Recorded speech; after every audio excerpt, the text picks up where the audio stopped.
অহংকার আর কথা মানুষকে কতটা অধঃপতিত করে শেখ হাসিনা আজকে সারা বিশ্বে জলজ্যান্ত একটি প্রমাণ হিসেবে ইতিহাসে লিপিবদ্ধ থাকবে। আমি কিছু কথা বলতে চাই, খুবই গুরুত্বপূর্ণ। আমার কাছে মনে হচ্ছে আজকে যদি না বলি আর কখন বলবো। আমাদের দেশে গত 1 থেকে 1.5 বছর যাবৎ পৃথিবীতে উদাহরণ তৈরি করবার মতো ঘটনা ঘটছে। পৃথিবীর ইতিহাসে আমরা কখনো আমাদের বাংলাদেশের ইতিহাস কখনোই আমরা কিন্তু প্রিজার্ভও করি না। আমরা এগুলিকে কখনোই চিরদিন মনে রাখবার মতো সেরকমভাবে আমরা লিপিবদ্ধ করে রাখার মতো চেষ্টাও করি না। অথচ এইসব বিষয়গুলি, এর চেয়ে নগণ্য বিষয়গুলি পৃথিবীতে আমরা এখনো পর্যন্ত ইতিহাস হিসেবে পড়ি বা উদাহরণ দিই। দেখুন, এই শেখ হাসিনা গত 1.5 বছর আগে পৃথিবীর শক্তিশালী রাষ্ট্রপ্রধানদের তালিকায় ছিল। শক্তিশালী নারী হিসেবেও সারা বিশ্বের উদাহরণ তৈরি করেছিল। শক্তিশালী এশিয়ান পলিটিক্যাল উইমেন হিসেবেও সে উদাহরণ তৈরি করেছিল। কোথায় তার শক্তি ছিল না? তার শক্তি অবারিত ছিল, তার শক্তি আনলিমিটেড ছিল। তিনি বলেছিলেন, আমি আর কিছুই চাই না, আমি শুধু পাওয়ার চাই। আমি শেখ হাসিনা বা আওয়ামী লীগের, সেই সময়কার আওয়ামী লীগের আর এই বর্তমান আওয়ামী লীগের তুলনাটা আমি ওইভাবে এই মুহূর্তে অনেক বিশদ আলোচনায় যেতে চাই না। একটা কথাই বলতে চাই, যারা এখন বর্তমান আওয়ামী লীগের আছেন, শুধুমাত্র আমি এই আজকের ভিডিওটি বর্তমান আওয়ামী লীগ বা শেখ হাসিনার যে আজকে রায় হয়েছে মৃত্যুদণ্ড, সেটিকে নিয়েই আমি কথা বলতে চাচ্ছি না। আমি এই শেখ হাসিনার পতন যে একটি বড় ধরনের মেসেজ, যারা এখন বর্তমানে শেখ হাসিনার মতো হতে চাচ্ছেন অথবা যারা শেখ হাসিনার মতো ক্ষমতায় যাওয়ার আশপাশে রয়েছেন, সবার জন্য এটি একটি বড় ধরনের বার্তা যে যদি অহংকার আর ক্ষমতার বড়াই, ক্ষমতা দিয়ে মানুষকে নির্যাতন নিপীড়ন করার যে কত বড় শাস্তি পৃথিবীতেই মানুষ দিতে পারে, সেটির এই উদাহরণ যদি আমরা ভুলে যাই কোনো কারণে, তাহলে মানুষ কিন্তু ক্ষমা করবে না। যারা সামনের সময়ে বাংলাদেশকে নেতৃত্ব দিতে চান, আমরা যারা আছেন, আমি কারো নাম উল্লেখ করতে চাই না, এটি কিন্তু মাথায় রাখতে হবে যে মানুষ এখন সামনের সময় আর এই বাংলাদেশের মানুষ আর সামনের সময়ে কোনো অন্যায়কে সহ্য করবে না।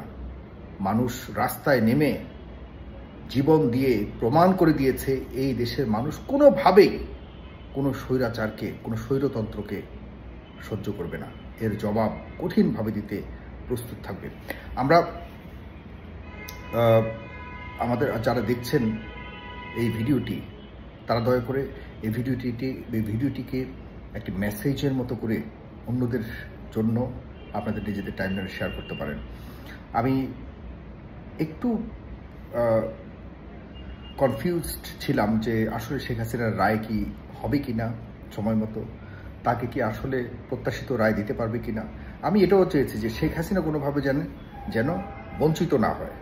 আমিও চাই যে শেখ হাসিনা তার সঠিক বিচার সে পাক, যেন আন্তর্জাতিকভাবে কেউ বলতে না পারে যে শেখ হাসিনার প্রতি কোনোভাবে অবিচার করা হয়েছে, সেরকম কোনো উদাহরণ যেন বা সেরকম কোনো ধরনের অভিযোগ কেউ দিতে যেতে না পারে। সুতরাং সরকার এই জিনিসটি খুব ভালোভাবেই করেছে আমার কাছে মনে হচ্ছে, এবং খুব স্বচ্ছভাবে বিচার প্রক্রিয়াটাকে শেষ করেছে এবং খুব স্বচ্ছভাবেই রায়টাকেও সবার সামনে দিয়েছে। যারা আগামীতে ক্ষমতায় যাবেন, তাদেরকে মাথায় রাখবার জন্য শেখ হাসিনার আজকের এই অধঃপতন বলুন, পতন বলুন, বা তাকে এই দেশ থেকে যেভাবে সে পালিয়ে গেছে, এই সব কিছুই সামনের সময়ের জন্য একটি বড় ধরনের বার্তা। এটি এখানে শেষ নয়। আমরা ইতিমধ্যে লক্ষ্য করছি অনেকেই এটা ভুলে যাচ্ছে। আমরা ভুলে যাওয়া জাতি। আমরা ভুলে গেছি কয়েকদিন আগে কি শক্তিশালী আওয়ামী লীগ ছিল, কি শক্তিশালী ছিল। একজন ওয়ার্ড লেভেলের কর্মীর পরিচয় দিয়ে ওই এলাকাকে নিয়ন্ত্রণ করতো অনেকে। আজকে কোথাও পাওয়া যাচ্ছে না। এখন আবারও নতুন করে যদি ওয়ার্ড লেভেলের, ইউনিয়ন লেভেলের, থানা লেভেলের চান্দুরা যদি একই ধরনের আচরণ করেন, তাহলে কিন্তু এর চেয়ে বেশি অধপতন হবে। শুধু এই অধপতন নয়, এর চেয়ে বড় ধরনের অধপতন হবে, ভয়ঙ্কর অধপতন হবে। এবং সেখানে কিন্তু আবারও এই শেখ হাসিনার পক্ষে যারা ছিল তারা কিন্তু আবারও মানুষের মনে জায়গা করে নেবে। এটাই নিয়ম, এটাই রাজনীতি। সুতরাং রাজনীতির সামনে রাজনীতিটা হতে হবে ভালো কাজের প্রতিযোগিতা, সামনে রাজনীতিটা হতে হবে কে শেখ হাসিনা থেকেও ভালো করতে পারছে, সামনে রাজনীতি হতে হবে কে আওয়ামী লীগের, ছাত্রলীগের, যুবলীগের এবং আমাদের মতে যারা গত 17 বছর নির্যাতন করেছে তাদের থেকে কতটুকু কে ভালো করতে পারলো, সেই রাজনীতি হবে। এবং আমি মনে করি এর বাইরে যারা যাবে, যে যাবে, এবং মাথায় রাখবেন শুধুমাত্র দল নয়, ভোটাররা সামনের সময়ে যেই ব্যক্তি নির্বাচন করবে সেই ব্যক্তিকে দেখে ভোট দেবেন। শুধুমাত্র দল নয়, দলের মার্কা নয়, দল উল্টাপাল্টা লোককেও যদি কোনো কারণে নমিনেশন দেয়, আপনি আমি বাধ্য না, বা আমরা বাধ্য না, দলের প্রত্যেক নেতাকে, সব দলের নেতাকর্মীদের বলছি, যদি পরিবর্তন চান, যেই দল ভুল মানুষকে নমিনেশন দিবে, আপনি আমরা সাংবিধানিক অধিকারের আলোকে আমরা কাউকে, কোনো একজন ভুল মানুষকে ভোট দিতে বাধ্য নই। মানসিক চিন্তা চেতনা পাল্টান। আপনাকে কেউ মার্কা দিয়ে বাধ্য করবে যে আপনি অমুক চোরারে ভোট দেন, এটা বাদ দিন, এই দিন চলে গেছে। যদি একদম পুরোপুরি আননোন কোনো দলের ভালো কোনো মানুষ থাকে যে আপনার যোগ্য, আপনার নেতৃত্ব দেওয়ার যোগ্য, আপনার হয়ে সংসদে কথা বলবে, দেশের সংবিধান থেকে শুরু করে দেশের আইন কানুনকে ঠিকমতো সংশোধন করতে পারবে, তৈরি করতে পারবে, এরকম মেধা দীপ্ত মানুষদেরকে সংসদে পাঠাবেন। আর ভুল করবেন না, সংসদ সদস্য মানেই ওই এলাকার জমিদার হয়ে যাওয়া, টিকিট পেয়ে যাওয়া, চাঁদাবাজি করার থেকে শুরু করে সব কিছু টিকিট পেয়ে যাওয়া। যদি এই ধরনের ব্যাপারটি আবারও হয়, তাহলে কিন্তু আমরা একদম এর চেয়ে অভাগা জাতি আর মানে পৃথিবীতে আরেকটি উদাহরণ তৈরি করবে যে এত বড় পরিবর্তনের পরেও বাংলাদেশ আবারও মিস করলো। আবারও পুনর্গঠন করবার জন্য যে সুযোগ আল্লাহ তাআলা সরাসরি আমাদের হাতে দিয়েছে, এই বাংলাদেশের মানুষ আবার মিস করেছে। সুতরাং ঐক্যবদ্ধভাবে কিছু কিছু সিদ্ধান্ত নেওয়া উচিত ছিল। এই সরকার, বর্তমান সরকার, ডক্টর ইউনূস এর অধীনে সরকার যেটা চলছে, এর ম্যাক্সিমাম যেগুলি ওনার ক্যাবিনেট আছে সব ধান্দাবাজ, ম্যাক্সিমাম এগুলি সবগুলির পকেটে টাকা ঢোকানোর ব্যবসা তারা কিচ্ছু করতেছে না। এই দেশকে কোনো রকম তারা এখন এই ছেড়ে দিমা কেঁদে বাঁচের মতো অবস্থা, এদের দ্বারা কিচ্ছু হবে না। আমরা বলেছিলাম, আমরা হারিয়ে ফেলেছি সেই সুযোগ।